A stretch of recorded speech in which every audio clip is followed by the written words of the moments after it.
Sí, profesor, el viernes hemos leído yo y Gerardo. Claro. Listo, entonces. Ahora sí, ¿estoy grabando o no? ¿Está grabando o no? Sí, sí está grabando. Ay, perdón, perdón. Y ahora sí comparto la pantalla. ¿Se visualiza? Sí, profesor. Ya. Ahora sí. A ver, ¿dónde está mi cronómetro? Un momento, un momento, un momento. Uy, también no. Ya sé qué va a hacer. Pim, pim, pim, pim, pim. Ya, entonces, empieza Danilo. Uno, dos, sigue. Desde acá, dice. Eh, Desde acá. eh, ay, no. El incendio de Roma llenó a todos de indignación.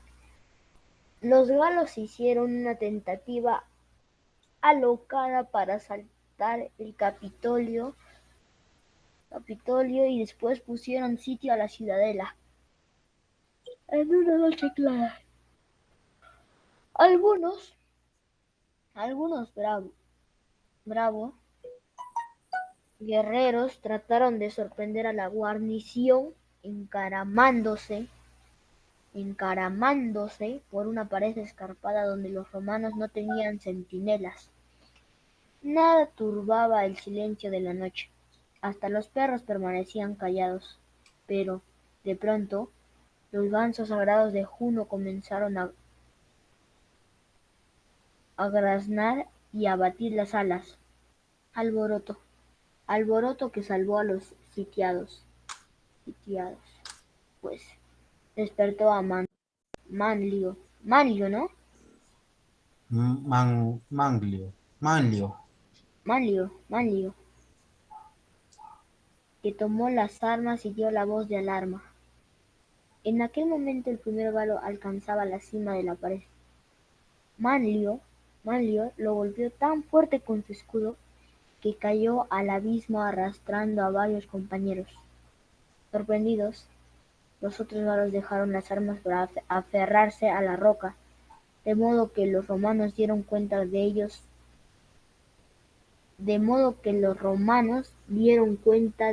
sin dificultad.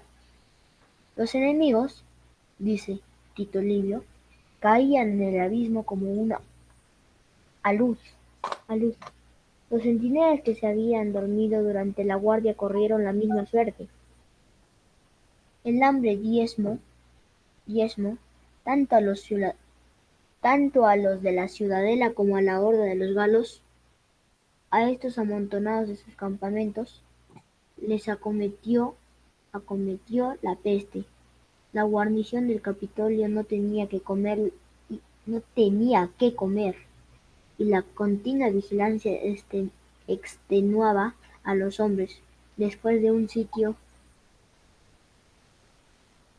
eh, de 7 meses, los romanos estaban tan debilitados que el solo peso de las armas los derrumbaba.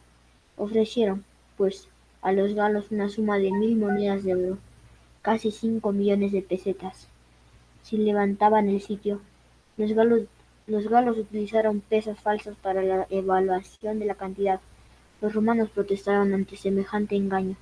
El caudillo de los galos, encogiéndose de hombros, sacó su espada y la arrojó sobre la balanza, pronunciando esas palabras intolerables para los romanos: ¡ay de los vencidos! Seguían pesando aún el oro pactado, cuando apareció el dictador Camilo al frente de un ejército. Aplastó a las tropas galas y entró en triunfo en la ciudad, siendo aclamado como el segundo fundador de Roma. El título era merecido. Gracias a él, sus conciudadanos no abandonaron la ciudad. Camilo dirigió varias veces más al ejército contra los enemigos de Roma. La victoria caminaba al paso de sus banderas. Elegido dictador por quinta y última vez a los 80 años, una enfermedad le arrebató poco después la vida tras haber recibido 4 veces los honores del triunfo. De todos modos, La leyenda embelleció la victoria de Camilo sobre los galos y su intervención para impedir que los romanos abandonaran la ciudad. En cambio, el valiente Manlio no conoció estos honores tributados a Camilo, aunque pertenecía a una familia patricia que alistó con los plebeyos, sintió primero si- sintió primero simpatía por estos pobres compañeros de armas y después le irritó ver que los patricios ensalzaban en exceso a Camilo. Manlio, que no ocultaba sus sentimientos, fue citado por sospecha de provocar una rebelión de la plebe. El tribunal le infligió la misma sentencia antaño, impuesta a los cabecillas Espurio Merio y Espurio Caso. Espurio Merio y Espurio Casio. Espurio Melo y Espurio Caso. Tradición. Profe, pero no me dejó leer lo de arriba. Según la tradición, fue arrojado de lo alto de la roca Tarpeia, el mismo lugar donde había salvado a la guarnición del Capitolio. Un pueblo de campesinos, un pueblo de campesinos. Los romanos, auténtico pueblo de agricultores,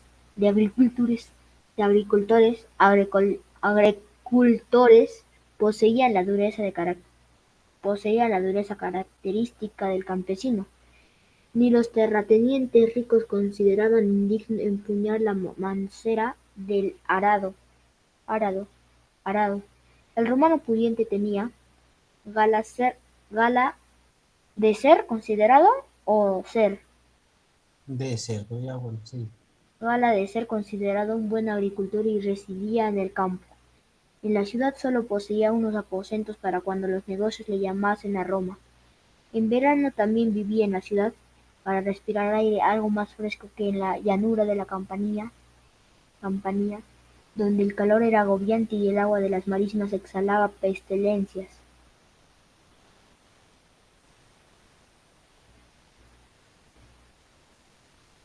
La situación sanitaria de Roma fue mejorando gracias a colosales obras de drenaje. Las célebres cloacas de Roma y los acueductos procedentes de la montaña contribuyeron en gran escala a esta salubridad. salubridad. El primero de estos célebres ductos de agua potable fue construido en 312 a.C., con una longitud de más de 16 kilómetros.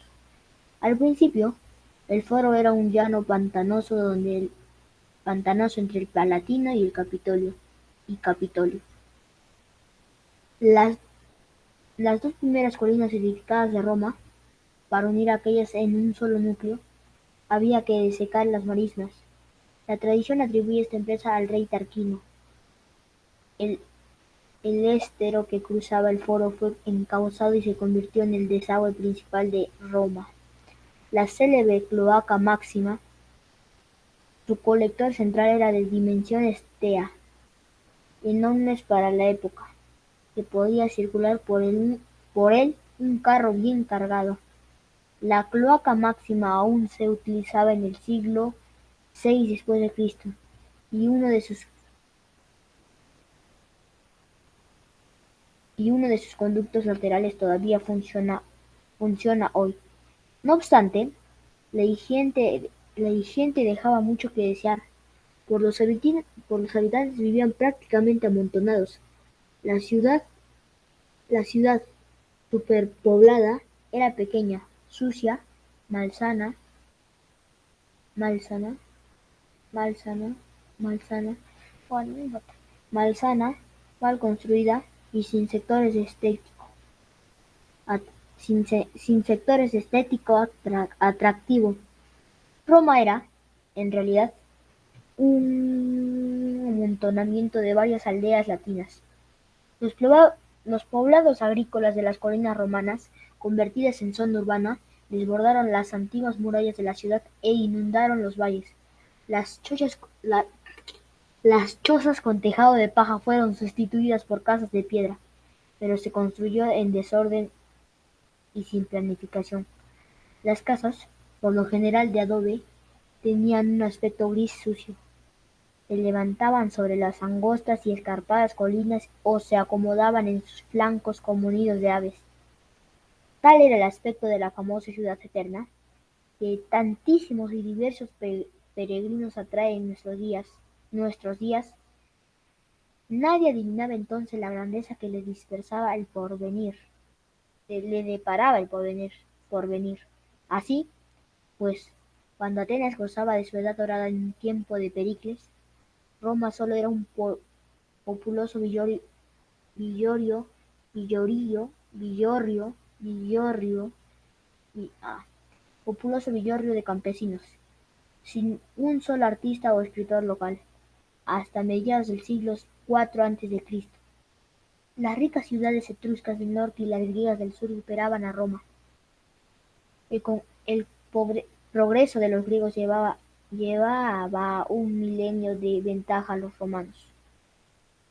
La agricultura era, sin duda, el medio de vida más importante de la antigua Roma.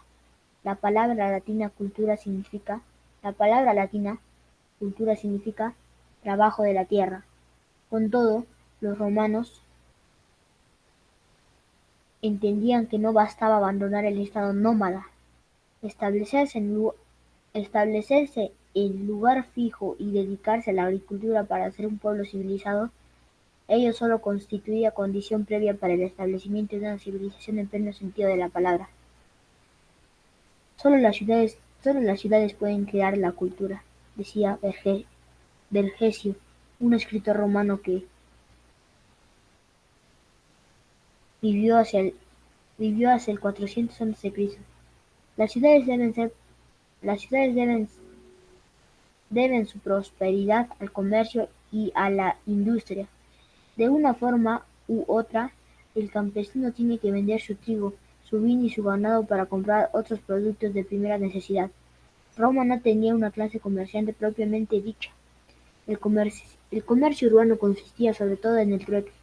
El comercio exterior, y no estaba en manos de extranjeros, tuvo que ser manejado por los ricos hacendistas, pues sólo ellos tenían medios para construir barcos y transportar cereales, madera, esclavos y demás productos. Al extranjero, los grandes patricios eran hombres de negocios. Sin embargo, los negocios en gran escala no eran posibles sin una división permanente del trabajo ni una industria sólida de artículos de exportación. La artesanía romana nunca alcanzó una escala industrial ni tampoco el rango de profesión artística. Roma era en verdad una plaza comercial importante, pero solo dentro del Lacio. En la ciudad se concentraban, en efecto, los productos de todo el Lacio y era centro de distribución de artículos de primera necesidad, en parte elaborados en Roma y en parte importados de la Magna Grecia, de la Grande Grecia, ¿no? Sí, más o menos. Magna Grecia, de Sicilia, Grecia y Cartago, Cartago,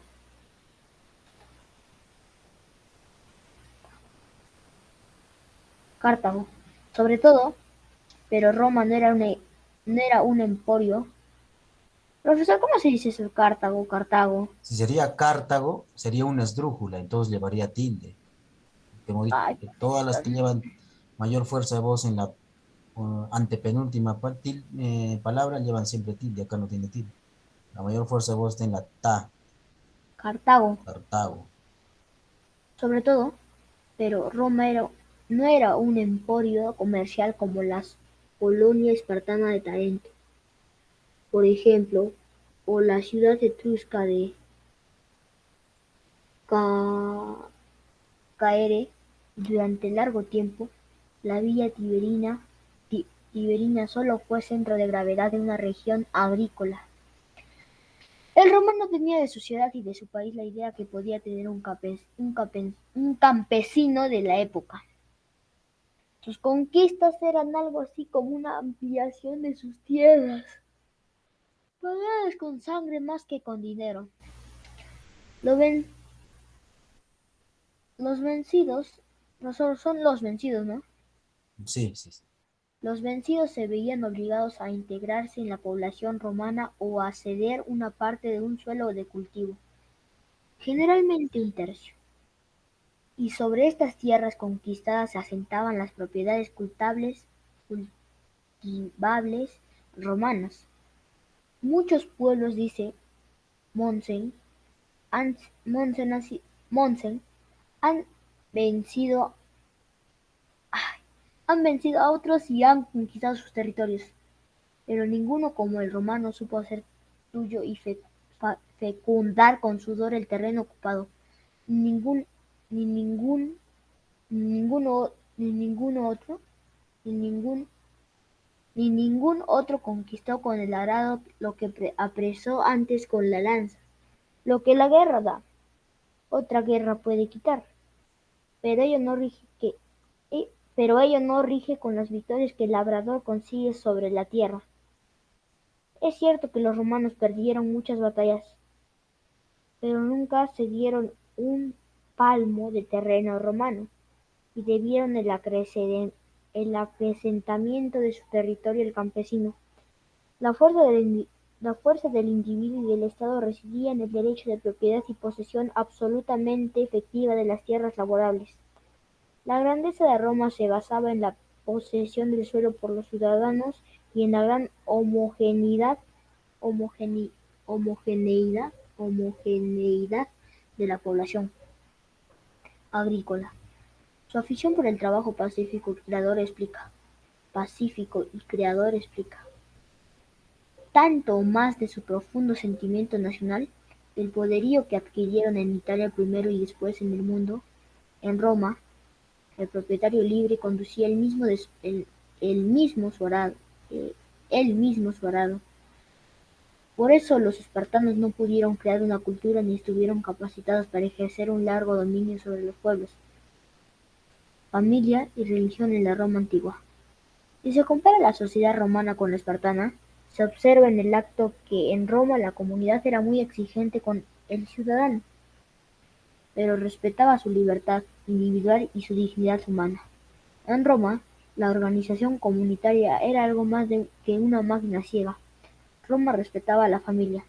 He aquí una de las fórmulas del ritual matrimonial. Quiero estar donde tú estés. Quiero estar donde tú estés. Las madres de familia, las matronas, los matronas, eran muy respetadas y no estaban sometidas a las obligaciones que recluían a las mujeres atenienses en el gineceo. Roma no rompía con Esparta los lazos familiares entre padre e hijo. La juventud romana, entre padre e hijo, la juventud romana recibía una rígida educación, pero no era,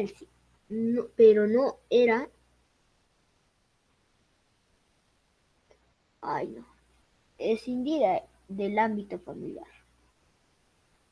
El padre romano era un hermano para su hijo. El muchacho casi nunca abandonaba a su padre, sino que trabajaba con él en el campo y le acompañaba en las fiestas, en los banquetes y en la asamblea popular. Los hijos mayores de los senadores acompañaban a su padre en el consejo de los ancianos. De esta manera, los paterfamilias los instruían para que más tarde pudieran sustituirlos. La familia, en el sentido estricto de la palabra, era, pues, la base del Estado romano. El hogar era lo más sagrado. Cada casa romana tenía sus dioses, los penates, pena- penates. Se veneraba en el fuego del hogar, simbolizado en la diosa Vesta, y la casa, simbolizada en la puerta de acceso. Este símbolo, este símbolo es Jano, el dios bifaz, característico de la mitología romana.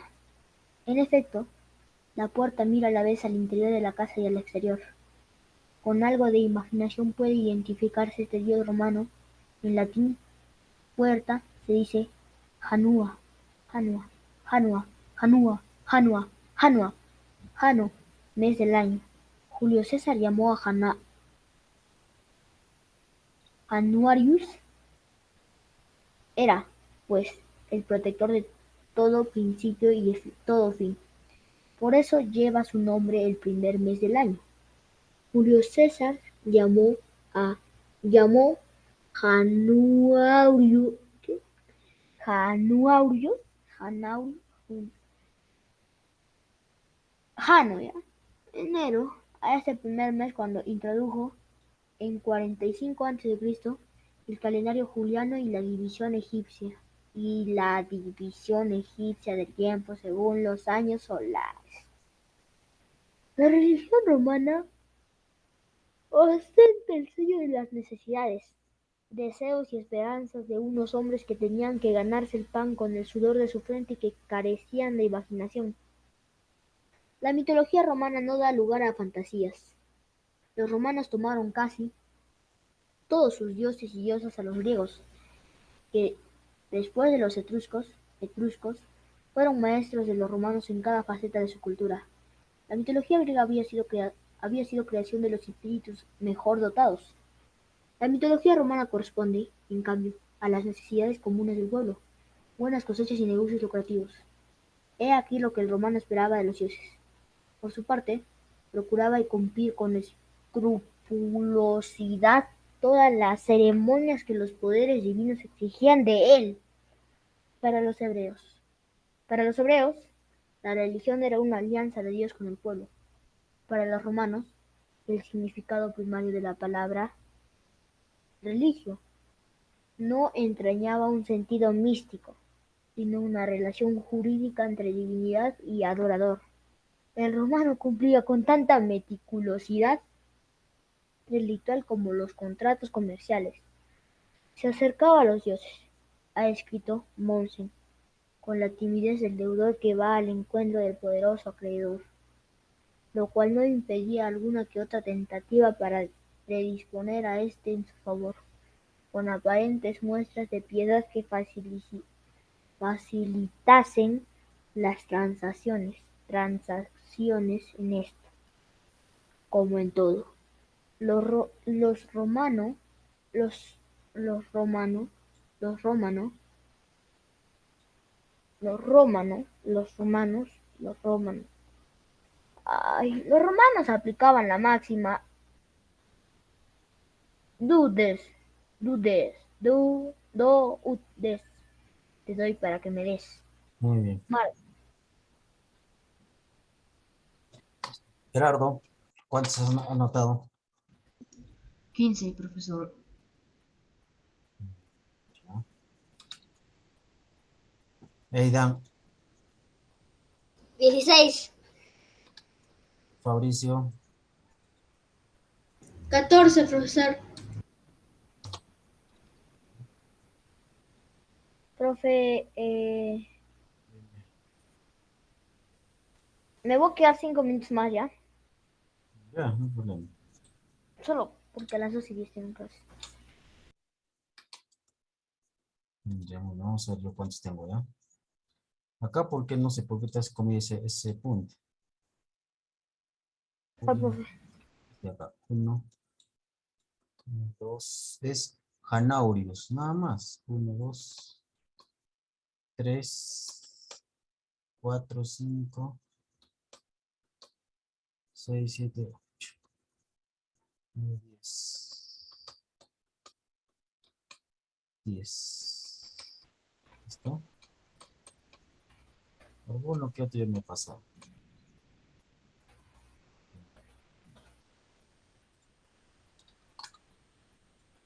Listo, entonces, a ver, un momentito, vamos a ver. También profesor se equivocó, estaba diciendo Melio, lo estaba diciendo bien al principio, pero después justo al último dijo Melo. Sí, pues sí. Sí. Y algo por eso están ustedes también anotando. Muy bien. Empieza Aidan.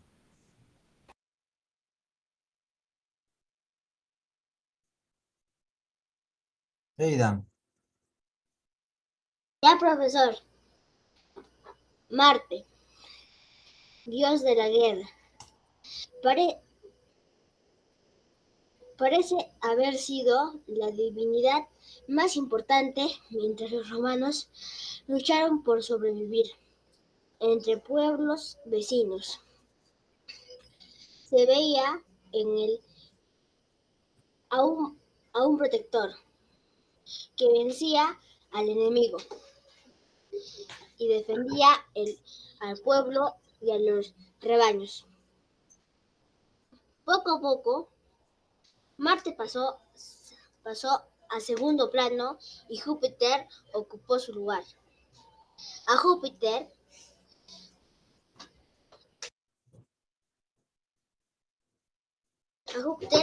asimilable a Zeus Pater. La representaban con un cetro en una mano y un rayo en la otra. Su templo sobre el Capitolio se convirtió en centro religioso de todo el Imperio Romano. Mas este templo no era obra maestra como el Partenón. A pesar de sus dimensiones, estaba construido con piedra ordinaria volcánica, recubierta de yeso y ladrillo, y las estatuas de los dioses eran de tierra cocida. Cuando un incendio lo destruyó en el año 83 a.C., se reconstruyó en estilo helenístico. Fue el primer edificio romano con columnas de mármol, como ardiera en varias ocasiones. Las nuevas construcciones fueron cada vez más imponentes. La religión romana era, pues, poco a propósito para inspirar a poemas y artistas.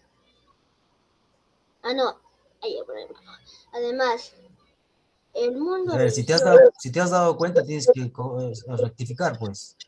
Pero el profesor me dijo que no, es que me dijo que, como me dijo que ya no. No, pues no, está bien, ahí acá sí puedes rectificar, pues si te has dado cuenta, puedes rectificarte.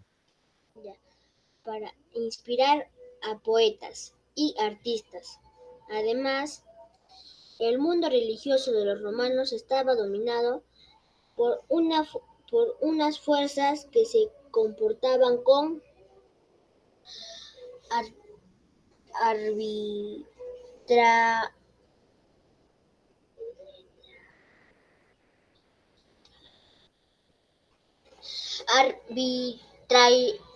arbitrariedad, lo que nosotros llamamos leyes de la naturaleza.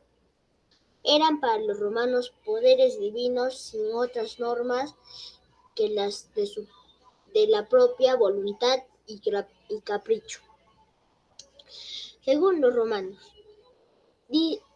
dice un especialista en la materia, el hombre no obra por él mismo. No es el arquitecto quien construye la casa, ni el general quien alcanza la victoria, sino la fuerza sobrenatural que inspira al arquitecto y dirige su trabajo, o una fuerza divina que se sirve del general para vencer a los dioses enemigos. Para los romanos, cada faceta de la vida poseía su divinidad. El mundo de sus dioses estaba tan superpoblado que hizo decir a Polibio: los romanos son más religiosos que los mismos dioses. Los dioses griegos introducidos en Roma no fueron adoptados por el pueblo, no penetraron en la vida íntima de los ciudadanos. Los romanos carecían de aquel el anhelo de belleza que fue el ideal de los helenos. Estos sintieron la necesidad de dar forma humana a sus sentimientos religiosos y las formas divinas inspiraron su pintura y su poesía. Por el contrario, en Roma, la única creación de la mitología local fue Jano, de doble cara. Los romanos eran incapaces de volar más alto. Lo que sabemos de cierto sobre la Roma primitiva. Ningún pueblo del mundo posee tantas leyendas sobre su pasado remoto como el pueblo romano, pero cuando se las estudia a fondo, se advierte que la calidad no corresponde a la cantidad. Las que tratan sobre los orígenes de Roma deben ser consideradas con visión crítica, como las demás tradiciones antiguas, como la crítica tiende a exagerar. Se le puede contrarrestar con los hallazgos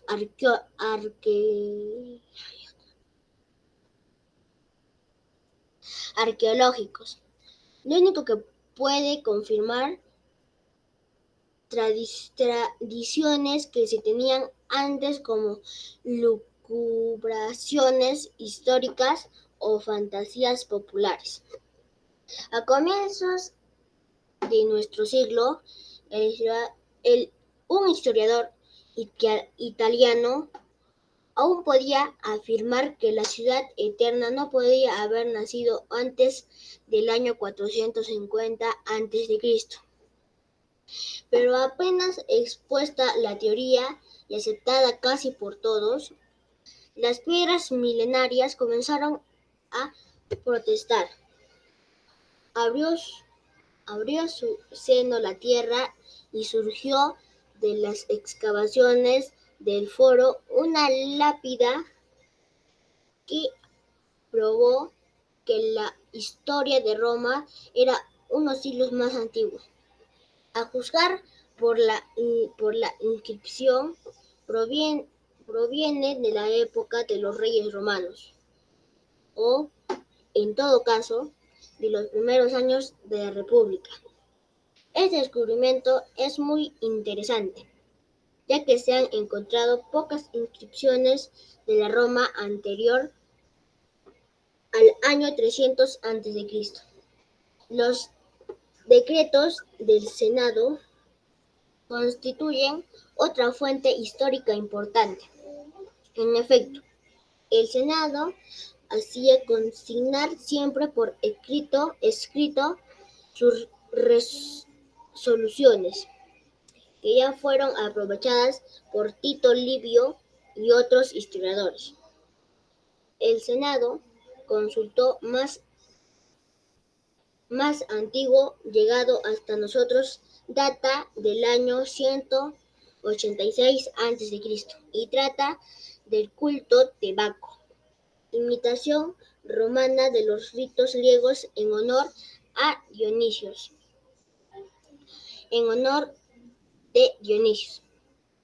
El Senado hubo de reglamentar con rigor las ceremonias dionisíacas, y los municipios itálicos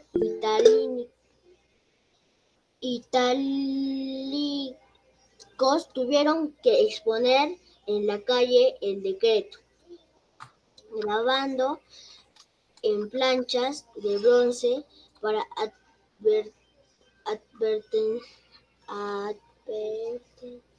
advertencia de los ciudadanos. Una de ellas fue encontrada en Calabria, en un lugar ocupado entonces por una colonia romana. Los documentos históricos más antiguos de Roma son los anales, breves notas oficiales con los sucesos más importantes y los nombres de los cónsules que gobernaron cada año, iniciados hacia el año 510 a.C. Fueron aprovechados por Fabio Pictor, el historiador romano más antiguo que conocemos, hacia 200 a.C. Fabio prologó su narración de las guerras púnicas con una breve introducción concerniente a la crónica de los siglos precedentes. En Roma, como en Grecia, la piqueta del arqueólogo fue el instrumento más seguro para distinguir la leyenda de la realidad. El honor de haber iniciado los trabajos científicos en el Foro Romano se debe a Napoleón III. Las excavaciones descubrieron las ruinas de algunos célebres monumentos romanos que el turista puede contemplar aún en el foro. El arco de Tito, el templo de Saturno y el templo de profesor ITV.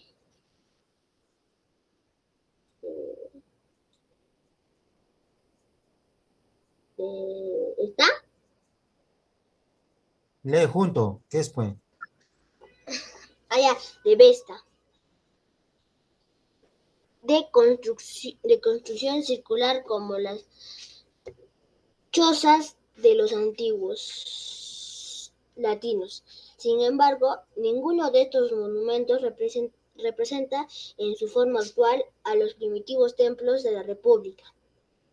Ello se debe en parte a los galos, que lo asolaron todo a su paso, borraron las huellas de los orígenes de Roma, irreparable pérdida para la historia. Pero no son ellos los únicos responsables. El afán de lujo hizo que los romanos de la época imperial destruyeran muchos templos antiguos de piedra para sustituirlos por otros monumentos de mármol. No obstante, quedan muchas inscripciones romanas que escaparon a la destrucción. El investigador alemán Teodoro Montez emprendió el gigantesco trabajo de reunirlas y estudiarlas críticamente. Sumaban más de 100.000 hace mucho tiempo, ya que las inscripciones de la antigüedad romana despertaron interés en la época de Carlomagno.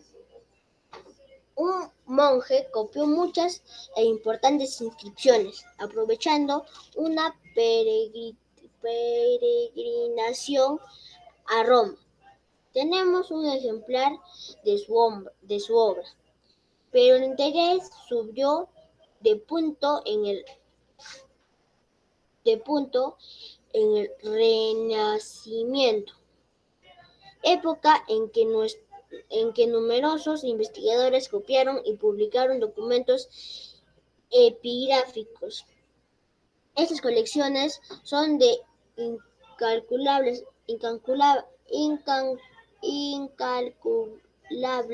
valor, pues muchas inscripciones que entonces se encontraron volvieron a desaparecer. Profesor, ¿qué significa epigráficos? Son escritos como oraciones en las tumbas a veces. ¿Cómo, profesor? No entiendo. En las tumbas a veces hay frases, refranes, y ahí se les pone, pues. Ah, ya. Profesor, o sea, es como pone en tal fecha se ha muerto. No, no, eso no. Frases, frases. Por ejemplo, pienso, luego existo. Seguro se pone así alguien a su tumba ya, pues, ¿no? Sigue, sigue. Mm, ya, profesor. Pese a las excavaciones y hallazgos de los últimos años, es difícil describir con suficiente precisión el origen de Roma. Es posible que a partir del siglo VIII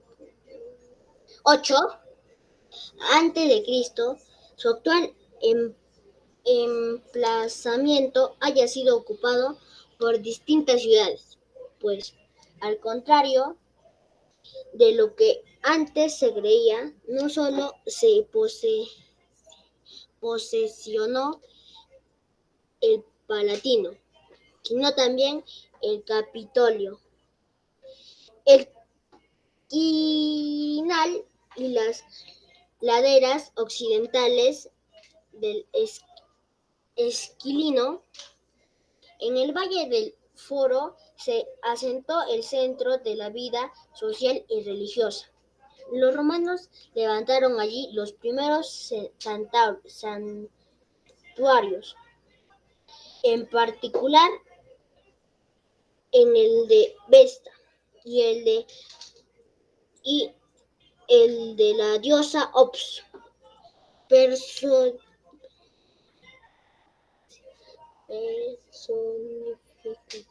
personificación de la abundancia. Es indudable que Rómulo no existió, pero ello no es suficiente para atribuir a Numa Pompilio la fundación de Roma hacia 575 a.C. Parece ser que la fecha tradicional de 753 está más en consonancia con la realidad. El sueco Christer Anel, o como, ¿así está bien, profesor? Sí, Christer Hanel. Hanel, por su parte, ha presentado objeciones en, en cuanto al año de la caída de la monarquía. Según él, la fecha debería trasladarse del 509 al 450 a.C. Algunos descubrimientos nos prueban que en esta época la ciudad fue teatro de violentos combates, lo cual pudiera indicar que Roma se debatía entonces en la revolución que condujo al establecimiento de la República. De todos modos, es evidente que desde principios del siglo V, la influencia helénica, característica de la Roma etrusca, disminuyó en la ciudad de las siete colinas. Argumentó que abogada por el mantenimiento de la fecha tradicional atravesada o adelantada hasta 2 décadas. ¿Sigo, profesor? Sí. La conquista de Italia. La invasión gala había sido el golpe más rudo sufrido por Roma hasta entonces, pero el ánimo romano no se dejó amilanar por tal catástrofe, aparte de reparar las secuelas de la invasión. Los años siguientes fueron dedicados a la tarea de acercamiento entre las clases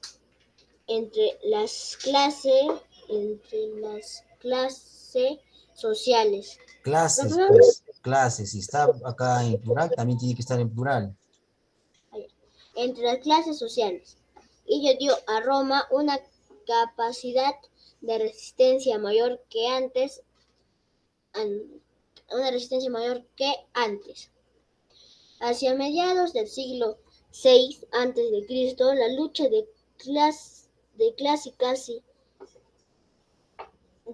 de clase había terminado. Patricios y plebeyos rivalizaban con ardor en el servicio de la patria y sacrificaban por los superiores intereses del Estado, preparando la futura grandeza romana. Muy bien. A ver. Empieza. ¿Qué me dice? A ver. Fabricio. Ok, profesor, 21 errores. Gerardo. 20. Danilo no me dio. Se fue. ¿Hasta dónde está? Muy bien, chicos. A ver, yo voy a contar. Tienes que tener presente ahí en las comas. Acá también. No has visualizado bien dónde está la tilde. Argumentó. ¿Por qué has puesto la tilde si no hay tilde? Abogada. ¿Dónde dice abogada ahí? Que aboga. 2, 1, 2, 3, 4, 5, 6, 7, 8, 9, 10.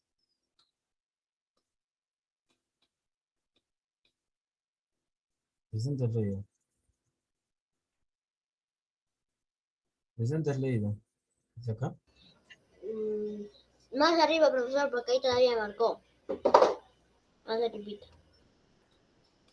Mi hermano ya le dice Marte, el dios de la guerra. Sí, me recordé. Muy bien, chicos, entonces. Hasta aquí. Mañana, a ver, tengan presente. Hoy día no he preguntado porque no se me pasó el tiempo también. Mañana, si es que véanle un ratito todo lo que hemos visto, una pequeña visión. Y mañana voy a preguntar qué es lo que hemos leído. ¿Listo? Lo que hemos avanzado. De este libro, no del otro, de este libro. ¿Listo? Ok, profesor. Listo, entonces. Hasta mañana. Chau, chau, cuídense. Hasta mañana, profesor. Hasta Chao, mañana. chao, Hasta chao. mañana.